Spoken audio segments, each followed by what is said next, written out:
العدو اللي ممكن ببساطة يحول طريقك من جنة لنار. وقل رب أعوذ بك من همزات الشياطين وأعوذ بك رب أن يحضرون. في زمان بعيد جدا قبل ما يخلق الإنسان كان في مخلوق اسمه إبليس. إبليس كان من الجن وكان بيعبد ربنا مع الملائكة لحد ما اتولد في قلبه أول شر في التاريخ، الكبر. لما ربنا خلق آدم وأمر الملائكة يسجدوا له، الملائكة طبعا سجدت طائعين لأمر الله، إلا إبليس رغم أنه كان من الجن مش من الملائكة، لكن من كتر ما كان عابد لله. أيوة، إبليس كان شديد العبادة لله سبحانه وتعالى قبل ما يتحول ويعصى أمر الله بالسجود لآدم. وقوله لله سبحانه وتعالى أنا خير منه خلقتني من نار وخلقته من طين، في حد وصفه أنه هو أفضل منه، إزاي يسجد له؟ ومن اللحظة دي اتغير كل شيء، اتطرد من رحمة ربنا وتحول من عابد لملعون.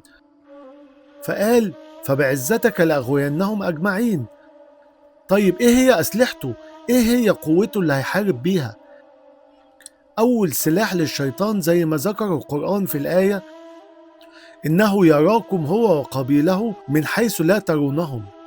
يعني هو عنده قدرة يشوفنا هو وأبنائه من غير ما نشوفه. إبليس نفسه طلب من الله سبحانه وتعالى أن يمهله إلى يوم القيامة ويأخر عذابه، وده طبعا مش في سبيل الدعاء أو الرجاء، ولكن علشان يحقق هدفه في إضلال البشر. يعني ببساطة هو عنده خطة وموجود بس لتنفيذها، وأسلوبه هو تزيين للإنسان المعصية، يعني يخليه يشوف المعصية ومخالفة أوامر الله إنها شيء عادي. ومنهجه ده أول ما بدأوا مع سيدنا آدم نفسه، لما ربنا حرم عليه إنه يأكل من شجرة التفاح، فوسوس إبليس لآدم إن ربنا حرم عليه الشجرة دي بالذات علشان فيها الخير والخلد ليه، وهو ده أسلوبه. ومن يومها بقى هدفه واحد، إنه يوسوس في قلوب الناس، يخلي الشر جميل ويخلي الصح صعب ويخليك تضعف وانت فاكر نفسك قوي.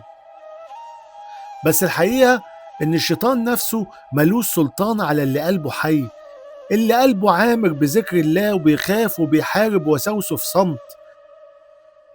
الشيطان مش بيخاف من صلاتك لأنه بيخش لك في الصلاة، بيخاف من إيمانك وانت بتغلط وبتتوب.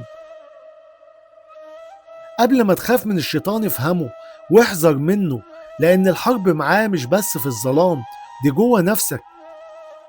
الشيطان يوم القيامة بيجي يقول للناس اللي اتبعوه وقدر يغويهم ويضلهم إن الله وعدكم وعد الحق ووعدتكم فأخلفتكم وما كان لي عليكم من سلطان إلا أن دعوتكم فاستجبتم لي فلا تلوموني ولوموا أنفسكم.